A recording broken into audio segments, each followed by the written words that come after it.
everybody. I found one of my books from when I was younger. It is 50 Utterly Silly Stories. And I've just opened it up, and the first story I've come to is called The Open Road. And it's an extract from The Wind in the Willows by Kenneth Grahame. So the mole has just moved into a new home at the riverbank when he makes friends with the water rat, who introduces him to the joy of messing around in boats.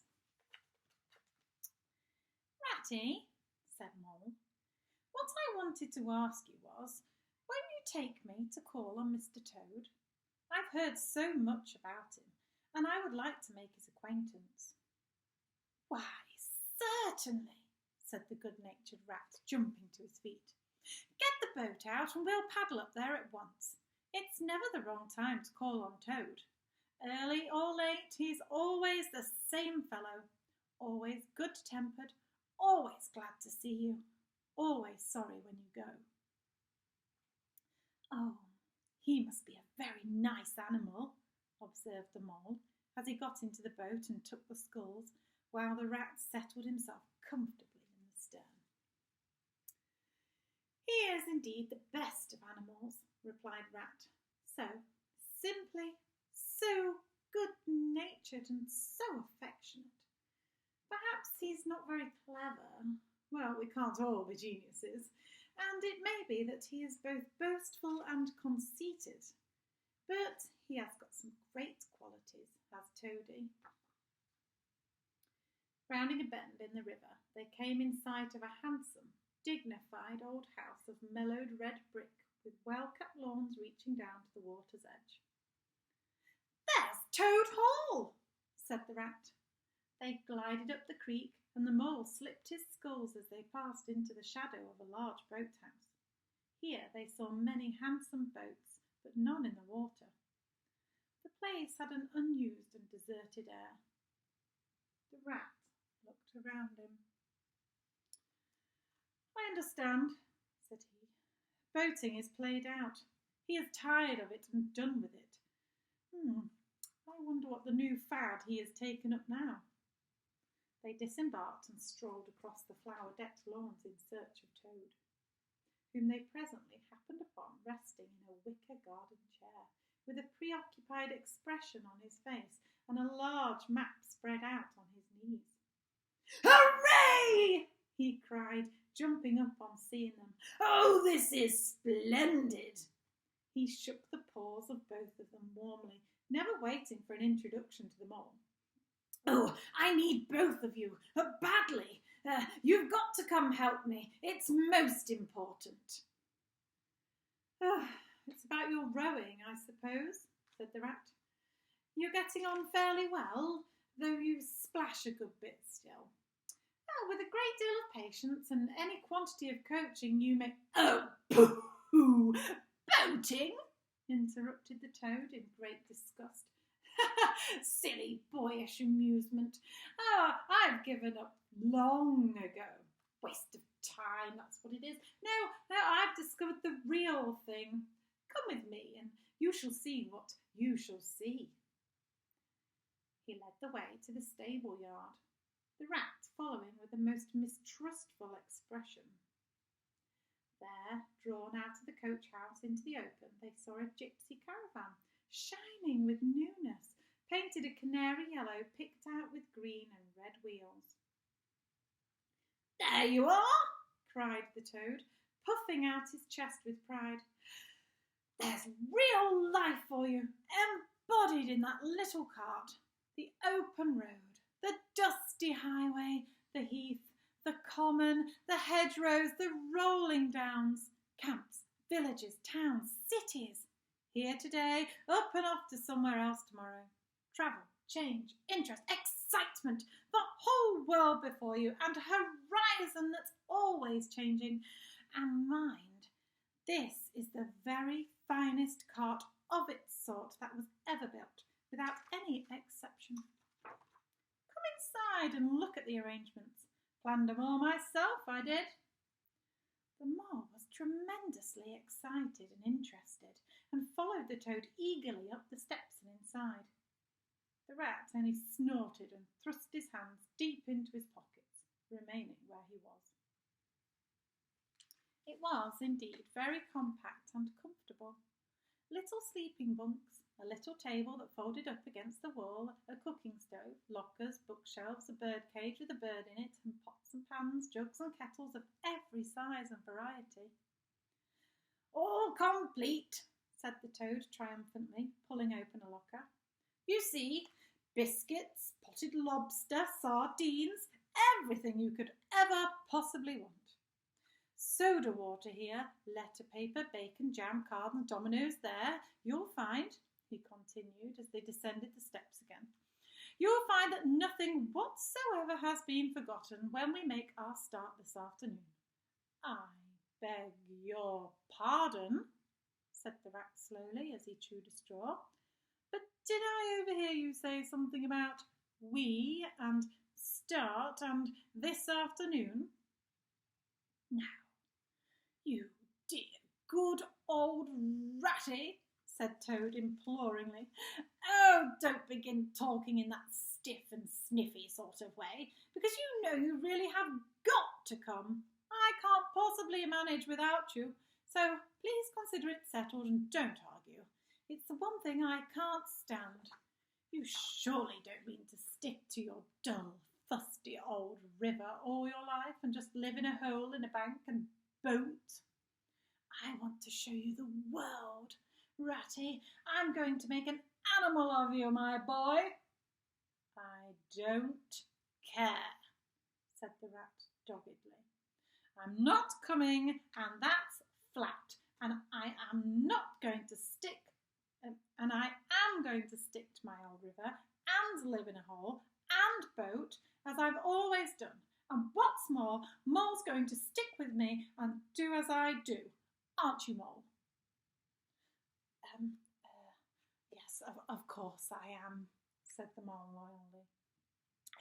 "I'll always stick to you, Rat, and what you say is to be, has got to be. All the same, it sounds as if it might have been, well, rather fun, you know," he added wistfully. Oh, poor Mole. The life adventurous was so new a thing to him, and so thrilling, and this fresh aspect of it was so tempting, and he had fallen in love at first sight with the canary-coloured cart. The rat saw what was passing in his mind and wavered. He hated disappointed people, and he was awfully fond of them all, and would do almost anything to oblige him. Toad was watching both of them closely.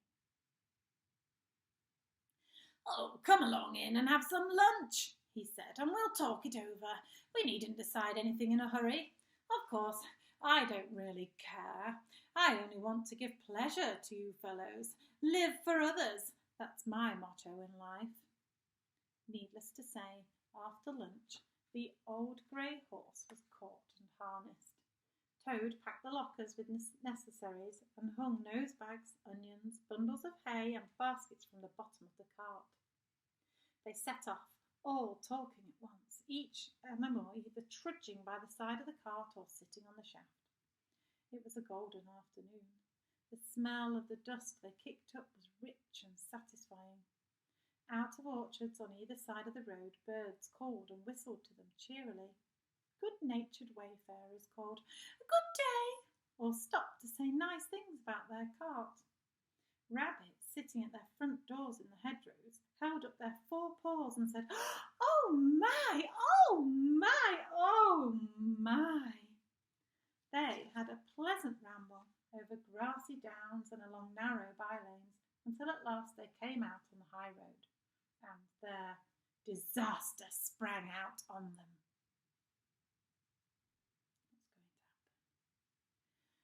Far behind them they heard a faint warning hum, like the drone of a distant bee.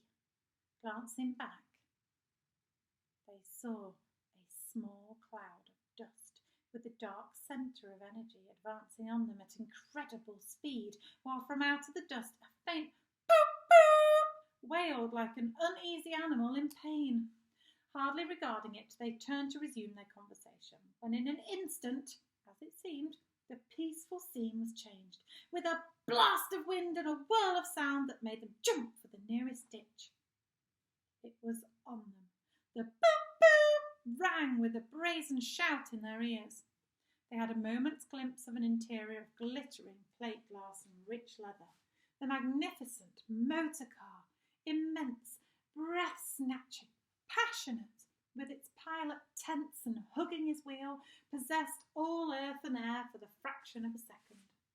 Then up flew an enveloping cloud of dust that blinded and wrapped them utterly, and the car dwindled to a speck in the far distance, changed back into a droning beam once more. The old grey horse, dreaming as he had plodded along of his quiet paddock in a new raw situation such as this, simply abandoned himself to his natural emotions. Rearing, plunging, backing steadily, he drove the cart backwards towards the deep ditch at the side of the road. It wavered an instant, and there was a heart-rending crash, and the canary-coloured cart, their pride and their joy, lay on its side in the ditch, an irredeemable wreck.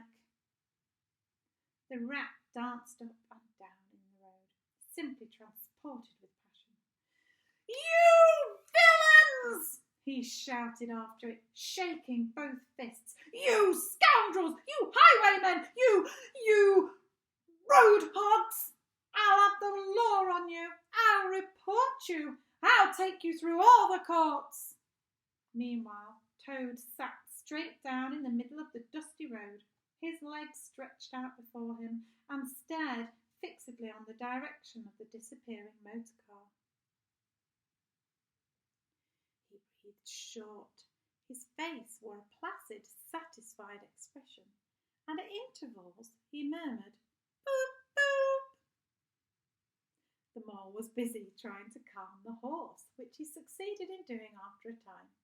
Then he went to look at the cart on its side in the ditch. Oh, it was indeed a sorry sight. Panels and windows smashed, axles hopelessly bent, one wheel off, sardine tins scattered over the wide world, and the bird in the birdcage sobbing pitifully and calling to be let out. The rat came to help him, but their united efforts were not sufficient to right the cart. "Hey, Toad!" they cried. "Come and lend a hand, will you?" The toad never answered a word, or budged from his seat in the road, so they went to see what was the matter with him. They found him in a sort of trance, a happy smile on his face, his eyes still fixed on the dusty wake of their destroyer. At intervals he was still heard to murmur, "Poop, poop." The rat looked at him, but the rat shook him by the shoulder. "Are you coming to help us, Toad?" he demanded sternly. "Oh, glorious, stirring sight," murmured Toad, never offering to move. "The poetry of motion, the real way to travel, the only way to travel. Here today, in next week, tomorrow, villages skipped, towns and cities jumped, always somebody else's horizon. Oh, bliss! Oh, poop, poop! Oh, my! Oh, my!" "Oh, stop being an ass, Toad!" cried the mole despairingly. "And to think I never knew," went on the toad in a dreamy monotone. "All those wasted years that lie behind me, I never knew, never even dreamed. But now that I know, now that I fully realise, oh, what a flowery track lies spread before me henceforth. What dust clouds shall spring up behind me as I speed on my reckless way. What carts I shall fling carelessly into the ditch in the wake of my magnificent onset. Horrid little carts, common carts, canary-coloured carts." "What are we to do with him?" asked the mole of the water rat. "Nothing at all," replied the rat firmly, "because there is really nothing to be done. You see, I know him from the old. He is now possessed. He has got a new craze, and it always takes him that way in its first stage. He'll continue like that for days now, like an animal walking in a happy dream, quite useless for all practical purposes. Never mind him. Let's go and see what there is to be done about the cart. Careful inspection showed them that, even if they succeeded in righting it by themselves, the cart would travel no longer.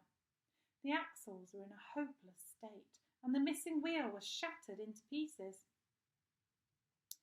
The rat knotted the horse's reins over his back and took him by the head, carrying the bird cage and its hysterical occupant in the other hand.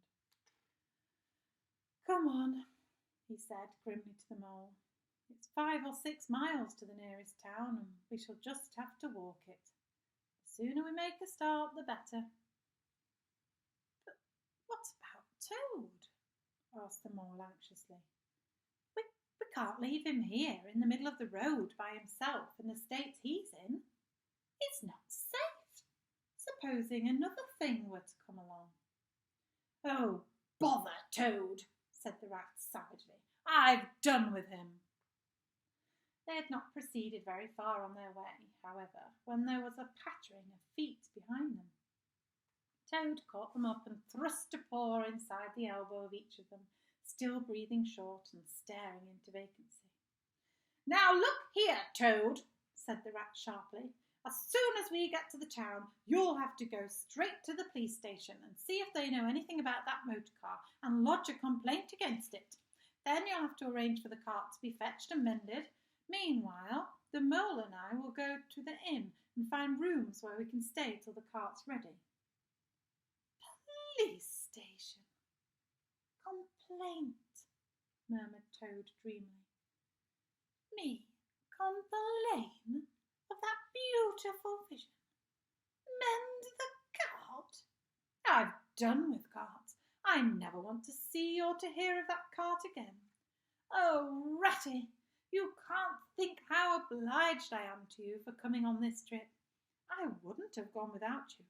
Then I might never have seen that swan, that sunbeam, oh, that thunderbolt. I might never have heard that entrancing sound or smelled that bewitching smell. I owe it all to you, my best of friends." The rat turned from him in despair. "Oh, he's quite hopeless," he said to the mole. "When we get to the town, we'll go to the railway station. With luck, we may pick up a train that'll get us back to the riverbank tonight. Never let me go a-pleasuring with this provoking animal again." The following evening, the mole was sitting on the bank fishing, when the rat came along to find him. "Heard the news?" he said. "Toad went up to town this morning. He has ordered a large and very expensive motor car." Naughty, naughty Toad. I like that story. I might have to see if I can find the whole book. I really enjoyed that, and I hope you did too. I'll see you soon. Take care. Bye.